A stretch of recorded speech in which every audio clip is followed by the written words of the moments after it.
ప్రభాత వెలుగులో హైదరాబాద్లో భారీ వర్షం. ఓరి నాయన ఈ వర్షం వదలట్లా, 3 రోజుల నుంచి బట్టలు కూడా ఆరట్లా. అందరూ పాట పాడుకుంటున్నారు సూర్యుడు అని. ఆ సూర్యుడేమో అందుబాటులో లేడు.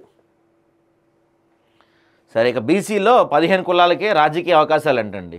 మొత్తం 128 కులాలకు గాను మిగిలిన వారి వరకు చట్టసభలో దక్కని ప్రాధాన్యత ఇచ్చాం. ఇది మంచి పాయింట్ యాక్చువల్లీ.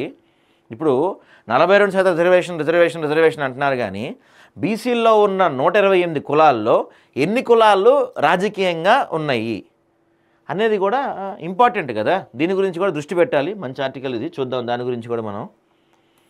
ఇక తెలంగాణతో భావోద్వేగ బంధం ఉంది. తెలంగాణ కులగణన దేశ రాజకీయాల్లో సునామీ అని చెప్తున్నారు రాహుల్ గాంధీ గారు. కరెక్టే, మీరు చెప్పిన మాట వాస్తవమే. దేశ రాజకీయాల్లో ఈ కులగణన ఏదైతే ఉందో అది సునామీ, భూకంపం, ఇంకేదన్నా ఉంటే అవన్నీ. కానీ ఎంతవరకు ఇవి అమలవుతున్నాయి, ఎంతవరకు కార్యరూపం దాల్చబోతుంది అనేది హైలైట్ సార్. చేసేసాం అయిపోయిందంటే కుదరదు, అది అమలు అవ్వాలి. అక్కడ అయిపోయింది ప్రస్తుతానికి, చూద్దాం. ఇక కిషన్ రెడ్డి గారు అంటారు కాంగ్రెస్ పార్టీది కుల రాజకీయం, మోదీ కన్వర్టెడ్ బీసీ అంటాం సమంజసమేనా? కిషన్ రెడ్డి.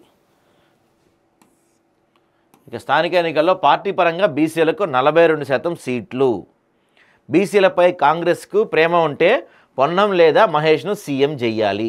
అసెంబ్లీ ఎన్నికల్లో పోటీ చెయ్యను. సూపర్. నేను మొన్న కూడా చెప్పాను, ఈయన రామచంద్రరావు ఆ పార్టీకి నష్టం చేస్తానికే పెట్టుకున్నారు. మళ్ళీసారి చెప్తున్నా, ఈయన వల్ల పార్టీకి నష్టం. ఎందుకంటే ఇప్పుడు ఈయన మాట్లాడే ప్రతి మాట కూడా అది బీజేపీ వాయిస్, అది తెలంగాణ బీజేపీ అధికారిక వాయిస్ అది. సో ఈయన ఏమన్నారు, స్థానిక ఎన్నికల్లో పార్టీ పరంగా బీసీలకు 42% సీట్లు ఇస్తామంటున్నారు. అంటే అది చట్టరూపం దాల్చదు అని మీరు ఫిక్స్ అయిపోయినట్టేనా రామచంద్రరావు గారు? అందుకే మీరు ఈ మాట అంటున్నారా? అంతేగా, దాదాపుగా అదే అనుకోవాలి. ఇక మీరు మనుషుల పశువుల ఏం తప్పు చేసిందని గెల్లు భార్యపై అటెంప్ట్ మర్డర్ కేసు పెట్టిండ్రు. పోలీసులపై కేటీఆర్ తీవ్ర వ్యాఖ్యలు.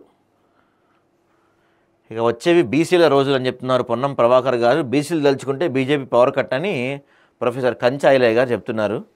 ఇక అవినీతి అనకుండా శివబాల